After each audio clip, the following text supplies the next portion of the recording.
Hi everyone, today we're going to learn how to solve quadratic equations with imaginary roots.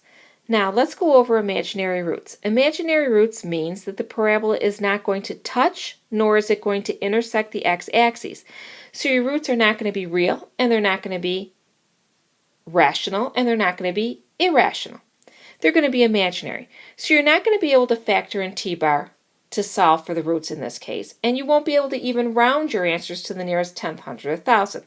You're going to have to keep your answer in a plus bi form.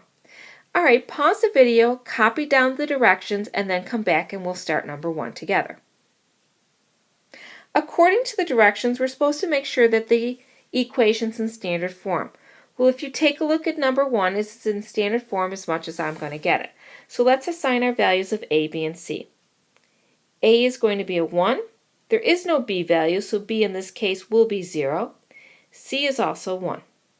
We're going to use the quadratic formula, x equals a negative of b plus or minus the square root of b squared minus 4 times a times c, the whole thing over 2 times a. We're going to show substitution. X equals a negative of 0 plus or minus the square root of 0 squared minus 4 times 1 times 1 all over 2 times 1. Okay. X equals, can't take the negative of 0, so it's just 0, plus or minus the square root of, I don't know yet, over 2. 0 squared minus 4 times 1 is a negative 4. Oh, there's my imaginary number. It's a negative under a radical. Well, a negative 4 square root is actually 0 plus or minus 2i over 2, because 4 is a perfect square root. All right, do I really need the 0 in the front? Well, 0 plus 2i is a positive 2i, and 0 minus 2i is a negative 2i. So basically, plus or minus 2i covers it. So my answer actually is now plus or minus 2i over 2. Can I reduce it? Yep, I can reduce top and bottom by 2. So my final answer is x equals plus or minus I. Okay, that one was pretty easy. Let's take a look at number 2. With number 2, it's not in standard form, so we've got to get it in standard form. Let's multiply both sides by 2 to get rid of that fraction. So on the left, the 2's cancel, and I get x squared equals, on the right, it's distributive property, 2x minus 10. Okay, I need to get one side equal to 0, so I'm going to move everybody to the right, on the right to the left side. So I'll have x squared minus 2x plus 10 equals 0. All right, now it's in standard form. I can assign my values of a, b, and c.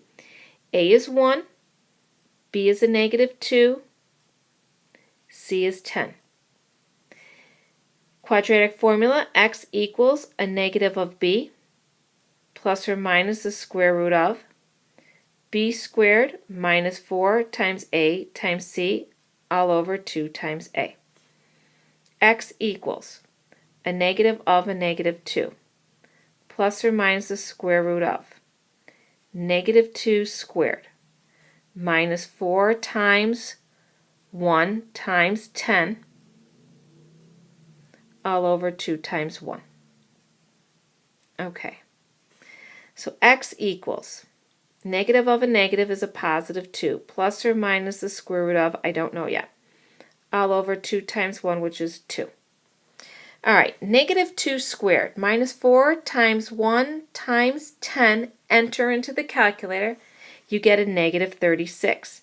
Negative 36 is a perfect square root, so now I have x equals 2 plus or minus 6i over 2. I can reduce all my leading coefficients by 2. 2 goes into 2 once, into 2 once, into 6 3 times. So my final answer is going to be x equals 1 plus or minus 3i. And then you're done. In this case, you need the 1 in front of the plus or minus because it actually is an answer. 1 is 1, versus when we had 0. All right, let's do a couple more so that we get the hang of this. Taking a look at number 3. It's not in standard form, so what are we going to do? Yep, we're going to multiply everybody by x. So we're going to multiply everybody by x to get rid of that denominator, so we don't have a fraction anymore. This x will cancel for this one, so we have x squared plus 3 equals 2x. Let's get the right side equal to 0, so now we have x squared minus 2x plus 3 equals 0. All right, it's in standard form now. Now I'm going to ask you, are there any factors of a positive 3 that'll give me a negative 2 when added? There's not, so we have to use the quadratic formula. So my value of a is 1, b is a negative 2, and c is 3. So x equals a negative of b plus or minus the square root of b squared minus 4 times a times c all over 2 times a. All right, let's do substitution. X equals a negative of a negative 2 plus or minus the square root of negative 2 squared minus 4 times 1 times 3 all over 2 times 1. All right, let's see what we have here. X equals positive 2 plus or minus the square root of, I don't know yet, all over 2.